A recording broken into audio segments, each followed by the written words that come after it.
vlastně další školní rok plný práce, příští rok nás čeká obhajoba titulu, takže té práce budeme mít ještě více, ale budeme-li společně spolupracovat a budeme-li držet všichni za jeden pro vás a chovat se tak, jak máme v té přírodě, tak určitě nám to půjde a nějaký prostě lidíčky, kteří nás budou kontrolovat, vidí, že všechno děláme naprosto správně a naprosto dobře.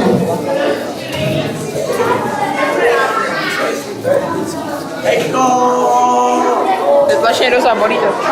Jako feministky! Kolik nás? 20.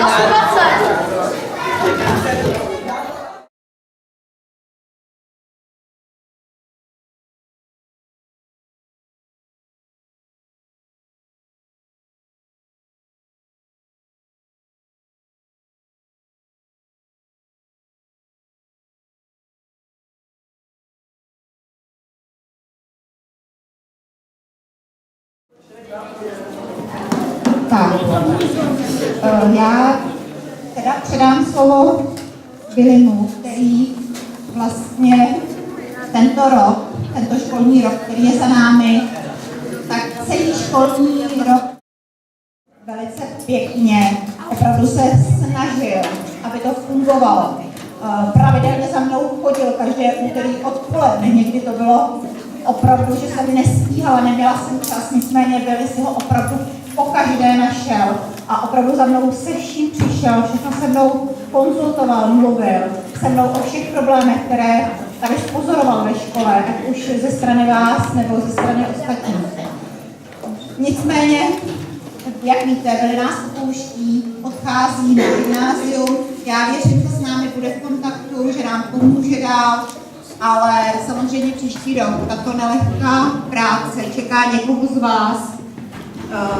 Samozřejmě už nám tady Billy spolupracoval s těmito ekotímáky, kteří myslím, že to příští rok za něj vezmou. Nicméně, kdyby byl někdo z vás natolik odvážný a chtěl ten ekotým vést stejně dobře, jako ho vedl Billy, tak se klidně přihlašte na začátku školního roku. I když uvidíme, školní rok to pro nás bude určitě náročný. Nicméně snad to nějak zvládneme a snad to nějak bude tedy fungovat. A každého z vás rádi, jak my říkáme, o centrální mozku ekotímu, tak přivítáme, protože každá cvička, kterou spojíme, tak je velice důležitá. A já si myslím, že to bychom měli všichni zatleskat Billymu.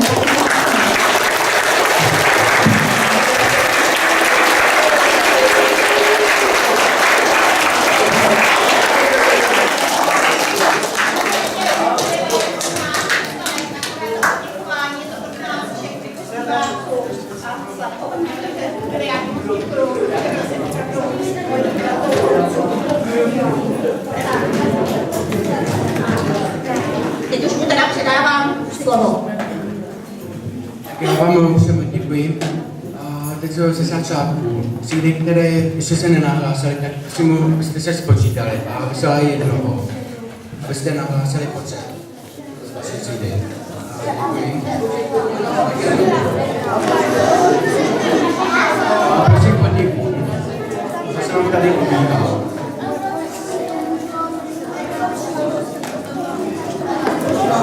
Jako víte, jako že budeme mít soutěže, která nese název soutěže.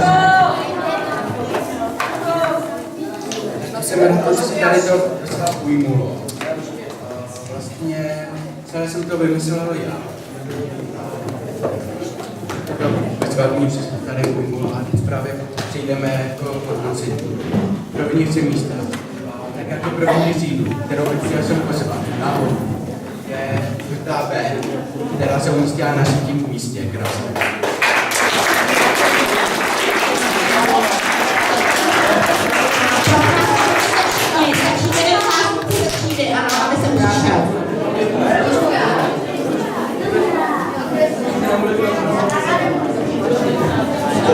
První tři místa získávají zmrzlinovou odměnu. Je to vlastně poukázka pro celou třídu, že můžou s celým třídním kolektivem si zajít do města na zmrzlinu, nezapomenou si vzít sebou lísteček o potvrzení o zaplacení a paní ekonomka vám to proplatí, tedy vašemu třídnímu kolektivu, ano.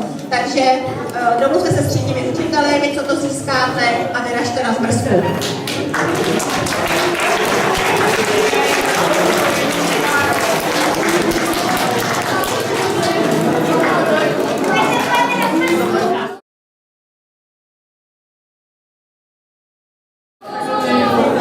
Na druhém místě je páta C.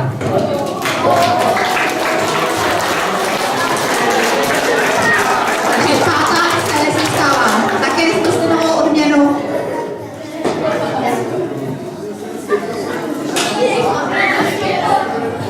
A teď bych chtěl požádat, aby přišla sem celá třída o velký potlesk. První místo, nádherné. A chtěl bych udělat jednu závěrečnou fotku. Tak prosím, aby nastoupila 9. A. Mezi námi dále se to nikdo jiný vyhrát nemohl, protože když mají takového perfektního ekotimáka ve třídě, tak samozřejmě to tam určitě funguje všechno tak, jak má. Takže deváťáci opouští nás, vidíte, že příští rok máte šanci zase vy ostatní, protože deváťáci už tady nebudou. Tak vezměte si tu poukázku, já vám gratuluju. Pospěšte si, ještě nás čeká spoustu odměn pro ostatní.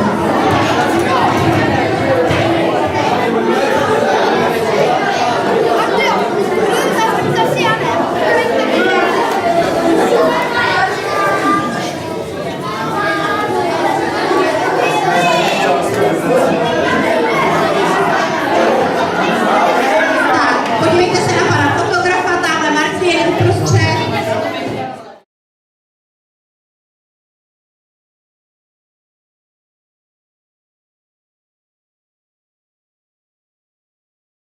Tak, děkujeme 9.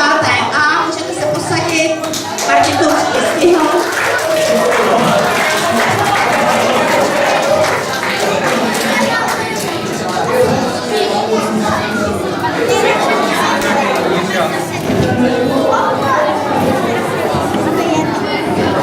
Tak, a my tady samozřejmě máme i ostatní třídy, už to nebude podle pořadí, ale z každé třídy, která tady je, tak se domluvte a z každé třídy přijde jeden zástupce a stoupne si tady na pódium. Jeden zástupce.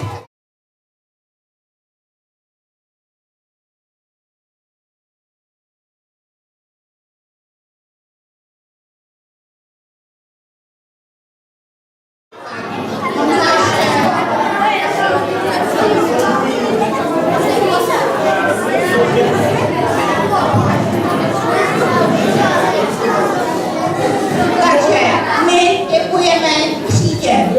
Druhé A. Přivezme si tady odměnu. Tak, dále děkujeme třídě. Druhá B.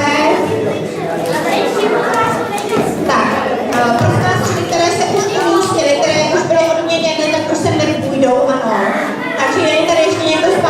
C, tak také už ne. Tak, dále děkujeme třídě. Děkujeme 5. A, dále děkujeme třídě. Druhé C. Dále děkujeme třídě. Třetí B. Dále děkujeme třetí C. Dále děkujeme třídě. Prosím, můžeš to ještě jednou opakovat. Slyšíte to? I takto malé děti se k nám připojily bezvadné. První A byla skvělá celý rok. Moc je chválím. Jsou to jediní prvňáci, kteří se k nám přidali. Dále děkujeme třídě. 4. A, taky mám velice šikovné děti. Děkujeme moc. Dále děkujeme 3. A. Také tu máme třídu. 6. B. Děkujeme. Třídu. 7. B. Dále třídu. Super, super. Teď z druhé strany.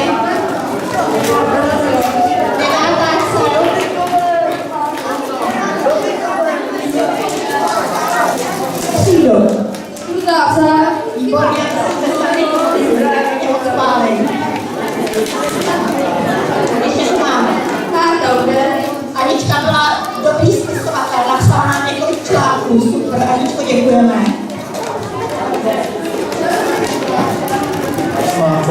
Osmáce, také se zapojila, děkujeme.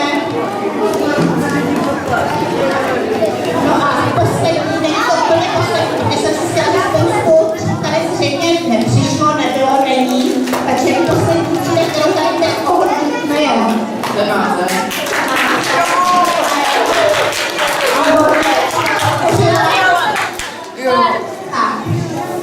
A já jsem si to všimla něčeho, ale ještě